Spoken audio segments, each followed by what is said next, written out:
ನಮಸ್ಕಾರ, ನೀವು ನೋಡ್ತಾ ಇದ್ದೀರಾ ರಿಪಬ್ಲಿಕ್ ಕನ್ನಡ. ನಾನು ಮಾನಸ, ನನ್ನ ಜೊತೆ ಇದ್ದಾರೆ ಶ್ರೀಪಾದ್ ಪಾಟೀಲ್. ಸುದ್ದಿಗಳನ್ನು ನೋಡ್ತಾ ಹೋಗೋಣ ಕರ್ನಾಟಕ ಎಕ್ಸ್ಪ್ರೆಸ್ನಲ್ಲಿ.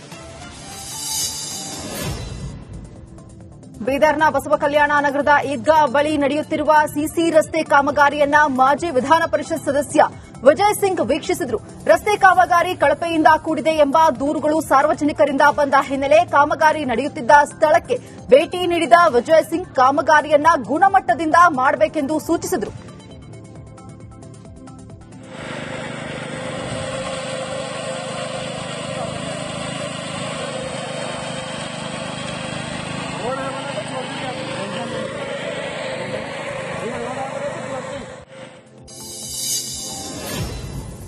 ಬೀದರ್ ಜಿಲ್ಲೆಯ ಬಾಲ್ಕಿ ತಾಲೂಕಿನ ಲಾದಾ ಗ್ರಾಮದಲ್ಲಿ ಕುಡಿಯೋ ನೀರಿಗಾಗಿ ಹಾಹಾಕಾರ ಶುರುವಾಗಿದೆ. ಈ ಹಿನ್ನೆಲೆ ಗ್ರಾಮಸ್ಥರು ಇಂಚೂರು ಗ್ರಾಮ ಪಂಚಾಯಿತಿಯ ಮುಂದೆ ಖಾಲಿ ಕೊಡ ಹಿಡಿದು ಪ್ರತಿಭಟನೆ ನಡೆಸಿದ್ದಾರೆ. ಈಗಾಗಲೇ ಜಲಜೀವನ್ ಮಿಷನ್ ಅಡಿಯಲ್ಲಿ 1,37,00,000 ರೂಪಾಯಿ ಕುಡಿಯುವ ನೀರಿಗಾಗಿ ಖರ್ಚನ್ನ ಮಾಡಲಾಗಿದೆ. ಆದರೂ ಕುಡಿಯೋದಕ್ಕೆ ನೀರಿಲ್ಲ ಅಂತ ಗ್ರಾಮದ ದಿಲೀಪ್ ಶೇರಿಕಾರ್ ನೇತೃತ್ವದಲ್ಲಿ ಪ್ರತಿಭಟನೆ ನಡೆಸಲಾಗಿದೆ.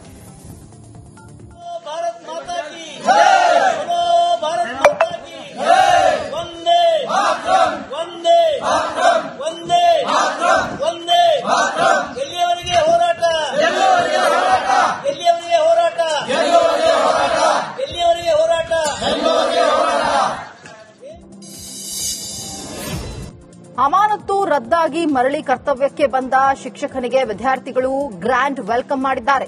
ಯಾದಗಿರಿ ಜಿಲ್ಲೆಯ ವಡಗೇರ ತಾಲೂಕಿನ ಕ್ಯಾತನಾಳ ಗ್ರಾಮದ ಮುಖ್ಯ ಶಿಕ್ಷಕ ಶರಣಪ್ಪ ಬಾಗ್ಲಿ ಮಕ್ಕಳಿಂದ ಚರಂಡಿ ಕ್ಲೀನ್ ಮಾಡಿಸಿದ ಆರೋಪದ ಅಡಿ ಸಸ್ಪೆಂಡ್ ಆಗಿದ್ರು. ಈ ಬೆನ್ನಲ್ಲೇ ಶಾಲಾ ಆವರಣದಲ್ಲಿ ವಿದ್ಯಾರ್ಥಿಗಳು ಪ್ರತಿಭಟನೆಯನ್ನ ನಡೆಸಿದ್ರು. ವಿದ್ಯಾರ್ಥಿಗಳ ಪ್ರತಿಭಟನೆಯ ಬೆನ್ನಲ್ಲೇ ಡಿಡಿಪಿಐ ಶಿಕ್ಷಕನ ಅಮಾನತು ರದ್ದುಗೊಳಿಸಿದ್ದು, ಇಂದು ಶಿಕ್ಷಕ ಮರಳಿ ಕೆಲಸಕ್ಕೆ ಹಾಜರಾಗಿದ್ದಾರೆ.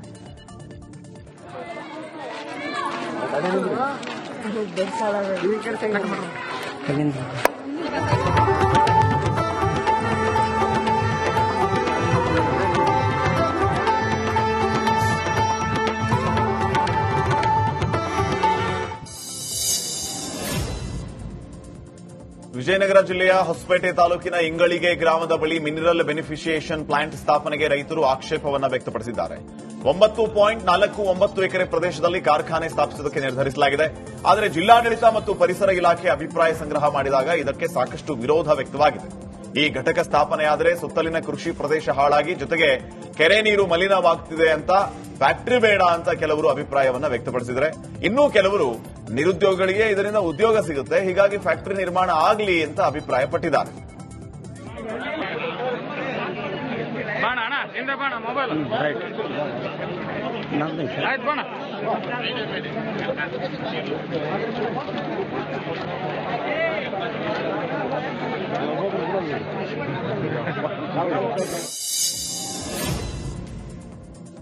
ಯಾದಗಿರಿ ಜಿಲ್ಲೆಯ ಗುರುಮಿಟ್ಕಲ್ ತಾಲೂಕಿನ ಕಂದಕೂರ ಗ್ರಾಮದಲ್ಲಿ ರೈತರು ಸರ್ಕಾರಿ ಜಾಗದಲ್ಲಿ ಮೇವು ಸಂಗ್ರಹಿಸುತ್ತಾ ಇದ್ರು. ಹೀಗಾಗಿ ಅಧಿಕಾರಿಗಳು ಪೊಲೀಸ್ ಭದ್ರತೆ ನಡುವೆ ಸರ್ಕಾರಿ ಜಾಗ ಒತ್ತುವರಿ ತೆರವುಗೊಳಿಸಿದ್ದಾರೆ. ರೈತರಿಗೆ ಯಾವುದೇ ನೋಟಿಸ್ ನೀಡದೆ ತೆರವುಗೊಳಿಸಿರುವುದಕ್ಕೆ ಸಾಕಷ್ಟು ಆಕ್ರೋಶ ವ್ಯಕ್ತವಾಗಿದೆ.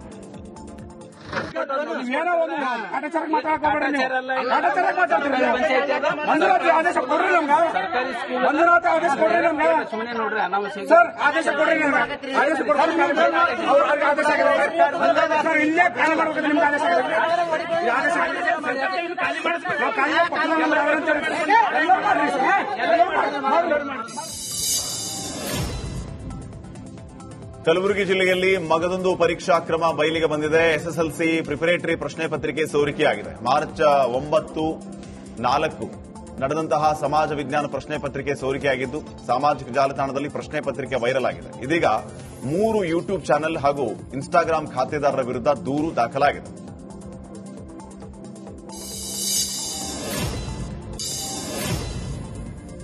ಒಂದು ಕಡೆ ಪೊಲೀಸರು ಲಕ್ಷ ಮೌಲ್ಯದ ಮೊಬೈಲ್ಗಳನ್ನು ಪತ್ತೆ ಹಚ್ಚಿ ವಾರಸುದಾರರಿಗೆ ಮರಳಿಸಿದರೆ, ಮತ್ತೊಂದು ಕಡೆ ಲಕ್ಷಾಂತರ ರೂಪಾಯಿ ಮೌಲ್ಯದ ಚಿನ್ನವನ್ನ ವಾರಸುದಾರರಿಗೆ ಹಸ್ತಾಂತರಿಸಲಾಗಿದೆ. ಹೊಸಪೇಟೆ ಪೊಲೀಸ್ ಭರ್ಜರಿ ಕಾರ್ಯಾಚರಣೆಯನ್ನ ನಡೆಸಿ ಬಟ್ಟೆ ಅಂಗಡಿ ವ್ಯಾಪಾರಿಯ ಮನೆ ಹಾಗೂ ಹೊಸಪೇಟೆಯ ನಿವಾಸಿ ಕನಕರಾಜ್ ಎಂಬುವವರ ಮನೆಯಲ್ಲಿ ಕಳ್ಳತನ ನಡೆಸಿದಂತಹ ಆರೋಪಿಗಳನ್ನು ಬಂಧಿಸಿದ್ದಾರೆ. ಹುಬ್ಬಳ್ಳಿ ಮೂಲದ ಮೊಹಮ್ಮದ್ ಅಲಿ ನಲಾಬಂದಿ ಬಂಧಿತ ಆರೋಪಿಯಾಗಿದ್ದು ಪ್ರಕರಣ ದಾಖಲಾಗಿದೆ. ಈ ದಿನ ನಾವು ಹೊಸಪೇಟೆ ಉಪವಿಭಾಗದಲ್ಲಿ ಸುಮಾರು 123 ಮೊಬೈಲ್ಗಳು, ಸುಮಾರು 20 ಲಕ್ಷ ಕ್ಕೂ ಹೆಚ್ಚು ಬೆಲೆ ಬಾಳುವ ಮೊಬೈಲ್ಗಳನ್ನ ಅದಕ್ಕೆ ಸಂಬಂಧಪಟ್ಟ ಮಾಲೀಕರಿಗೆ ವಾಪಸ್ ಅದನ್ನ ನೀಡುವಂತಹ ಒಂದು ಕಾರ್ಯಕ್ರಮನ ಹಮ್ಮಿಕೊಂಡಿದ್ದೀವಿ. ಈ ಕಾರ್ಯಕ್ರಮದಲ್ಲಿ ಸಾಕಷ್ಟು ಈ ಒಂದು ರಿಕವರಿ ಪ್ರೊಸೆಸ್ನಲ್ಲಿ ಸಾಕಷ್ಟು ಜನ ಪೊಲೀಸ್ ಅಧಿಕಾರಿ ಮತ್ತು ಸಿಬ್ಬಂದಿಯವರು ಕೆಲಸ ಮಾಡಿದ್ದಾರೆ. ಹೆಚ್ಚು ಕಡಿಮೆ ನಮಗೆ ಅಸ್ಸಾಂ, ಬಿಹಾರ್, ಜಾರ್ಖಂಡ್, ತೆಲಂಗಾಣ, ಆಂಧ್ರಪ್ರದೇಶ, ಕೇರಳ, ಮಹಾರಾಷ್ಟ್ರ ಮತ್ತು ಕರ್ನಾಟಕದ ಬೇರೆ ಬೇರೆ ಜಿಲ್ಲೆಗಳಲ್ಲೂ ಕೂಡ ಇವು ನಮ್ಗೆ ವಾಪಸ್ ಮೊಬೈಲ್ ರಿಕವರಿ ಆಗಿದೆ. ಆಕಸ್ಮಿಕವಾಗೂ ಕೂಡ ಕಳುವಾಗಿದ್ದಾವೆ ಮತ್ತು ಕಳ್ಳತನ ಕೂಡ ಆಗಿದ್ವು ಈ ಜಾತ್ರೆ ಮತ್ತು ಈ ತರದಲ್ಲಿ. ಆ ತರದಲ್ಲಿ ಆರೋಪಿಗಳು ಸಿಕ್ಕಿದ್ದಾರೆ. ಅವ್ರನ್ನ ಈಗಾಗಲೇ ನಾವು ಕ್ರಮನೂ ಕೈಗೊಂಡಿದ್ದೀವಿ ಅವ್ರ ಮೇಲೆ. ಸೊ ಅದು ಸಪರೇಟ್ ಆಗಿ ಕೊಡ್ತೀನಿ ನಾನು ನಿಮಗೆ. ಎರಡು ಒಟ್ಟಿಗೆ ಇದೆ ಇದು ಮಾಹಿತಿ. ಪ್ರೆಸ್ ನೋಟಲ್ಲಿ ಎರಡನ್ನು ಕೊಡ್ತೇನೆ. ಈ ದಿನ ನಾವು ಹೊಸಪೇಟೆ ಉಪವಿಭಾಗದಲ್ಲಿ ಸುಮಾರು 123 ಮೊಬೈಲ್ಗಳು, ಸುಮಾರು 20 ಲಕ್ಷಕ್ಕೂ ಹೆಚ್ಚು ಬೆಲೆ ಬಾಳುವ. ಬಜೆಟ್ನಲ್ಲಿ ಕೃಷ್ಣಾ ಮೇಲ್ದಂಡೆ ಯೋಜನೆಗಳಿಗೆ ಹಣ ಮೀಸಲು ಇಡದ ವಿಚಾರಕ್ಕೆ ಕೈಗಾರಿಕಾ ಸಚಿವ ಎಂಬಿ ಪಾಟೀಲ್ ಪ್ರತಿಕ್ರಿಯೆಯನ್ನ ನೀಡಿದ್ದಾರೆ. ವಿಜಯಪುರದಲ್ಲಿ ಮಾತನಾಡಿದ ಅವರು, ಈ ವಿಚಾರದಲ್ಲಿ ವರ್ಕೌಟ್ ಮಾಡಿ ಸಂಧಾನದ ದರ ನಿಗದಿ ಮಾಡಬೇಕಾಗಿದೆ. ಸಂಧಾನದ ದರ ಇನ್ನೂ ನಿಗದಿ ಆಗದೆ ಹಣ ಮೀಸಲಿಡುವ ಪ್ರಶ್ನೆ ಬರಲ್ಲ. ಅವಶ್ಯಕತೆ ಬಿದ್ದಾಗ ಹಣ ಮೀಸಲಾಗಿಡ್ತೀವಿ ಅಂತ ಹೇಳಿದ್ದಾರೆ. ಇನ್ನು ಇದೇ ಸಂದರ್ಭದಲ್ಲಿ ರಾಜ್ಯ ಬಜೆಟ್ ಮಂಡನೆ ವಿಚಾರಕ್ಕೆ ಶಾಸಕ ಮಹೇಶ್ ತೆಂಗಿನಕಾಯಿ ಪ್ರತಿಕ್ರಿಯೆ ನೀಡಿದ್ದಾರೆ. ಇದು ಬರೀ ಬಂಡಲ್ ಬಜೆಟ್. ಈ ಬಜೆಟ್ನಲ್ಲಿ ಉತ್ತರ ಕರ್ನಾಟಕವನ್ನು ಸಂಪೂರ್ಣ ನಿರ್ಲಕ್ಷ್ಯ ಮಾಡಲಾಗಿದೆ. ಜನಸಾಮಾನ್ಯರಿಗೆ ಉಪಯೋಗವಾಗುವಂತಹ ಯಾವ ಯೋಜನೆಗಳನ್ನು ಕೂಡ ಬಜೆಟ್ನಲ್ಲಿ ಘೋಷಣೆ ಮಾಡಿಲ್ಲ. ಉತ್ತರ ಕರ್ನಾಟಕ ಭಾಗದ ಅಭಿವೃದ್ಧಿ ವಿಚಾರದಲ್ಲಿ ಸಿಎಂ ಸಂಪೂರ್ಣ ನಿರ್ಲಕ್ಷ್ಯ ವಹಿಸಿದ್ದಾರೆ. ಈ ಬಜೆಟ್ ಕೇವಲ ಬೆಂಗಳೂರು, ಮೈಸೂರು ಭಾಗಕ್ಕೆ ಮಾತ್ರ ಸೀಮಿತವಾಗಿದೆ ಅಂತ ಅಸಮಾಧಾನವನ್ನು ವ್ಯಕ್ತಪಡಿಸಿದ್ದಾರೆ. ಈ ಬಜೆಟ್ ಇಡೀ ಕರ್ನಾಟಕ ಬಹಳ ಅಪೇಕ್ಷೆಯನ್ನು ಇಟ್ಕೊಂಡಿತ್ತು. ಈ ಬಜೆಟ್ ಬಹಳ ಉತ್ತಮವಾಗಿರ್ತಕ್ಕಂಥ ಬಜೆಟ್ ಆಗಿರುತ್ತೆ, ಜನಪರವಾಗಿರ್ತಕ್ಕಂಥ ಬಜೆಟ್ ಆಗುತ್ತೆ ಮತ್ತು ರಾಜ್ಯದ ಎಲ್ಲಾ ಜಿಲ್ಲೆಗಳಿಗೂ ಕೂಡ ತನ್ನದೇ ಆಗಿರ್ತಕ್ಕಂಥ ಆಸೆ ಆಕಾಂಕ್ಷೆಗಳನ್ನು ಫುಲ್ಫಿಲ್ ಮಾಡತಕ್ಕಂಥ ಬಜೆಟ್ ಆಗುತ್ತೆ ಅನ್ನುವಂಥ ಮಾನಸಿಕತೆಯಲ್ಲಿ ರಾಜ್ಯದ ಜನನೂ ಇದ್ರು, ಒಬ್ಬ ಶಾಸಕನಾಗಿ ನಾವೆಲ್ಲರೂ ಕೂಡ ಇದ್ವಿ. ಆದ್ರೆ ಬಹಳ ದುರ್ದೈವದ ಸಂಗತಿ, ಇವತ್ತು ಬಜೆಟ್ ಅನ್ನುವಂತಂದ್ರೆ ಬಿಬಿ ಬಜೆಟ್ ಅಂತ ನೀನು ಹೇಳಿದ್ ನಾವು, ಅಂದ್ರೆ ಬೃಹತ್ ಬಂಡಲ್ ಬಜೆಟ್ ಅನ್ನ. ಗದಗ ಜಿಲ್ಲೆ ಲಕ್ಷ್ಮೇಶ್ವರ ತಾಲೂಕಿನ ಆದರಹಳ್ಳಿ ಗ್ರಾಮದಲ್ಲಿ ಅಕ್ರಮ ಗಣಿಗಾರಿಕೆ ಪ್ರಶ್ನೆ ಮಾಡಿದ್ದಕ್ಕೆ ಗವಿಮಠದ ಶ್ರೀಗಳ ಕೊಠಡಿಗಳ ಬೀಗ ಹಾಕಲಾಗಿದೆ. ಕಾರ್ಯನಿಮಿತ್ತ ಆಚೆ ಹೋದಾಗ ಮಠದ ಕೊಠಡಿಗೆ ಬೀಗ ಹಾಕಲಾಗಿದೆ. ಈ ಹಿನ್ನೆಲೆ ಸೇವಾಲಾಲ್ ಮಂದಿರದಲ್ಲಿ ಸ್ವಾಮೀಜಿ ಧರಣಿಯನ್ನ ಕೂತಿದ್ದಾರೆ. ಈ ವೇಳೆ ಕೆಲ ಭಕ್ತರು ಸ್ವಾಮೀಜಿಗಳನ್ನ ಬಿಟ್ಟುಕೊಡುವುದಿಲ್ಲ, ಅವರ ಪರವಾಗಿ ನಿಲ್ಲುವುದಾಗಿ ಹೇಳಿಕೊಂಡು ಧರಣಿಯನ್ನ ನಡೆಸಿದರು.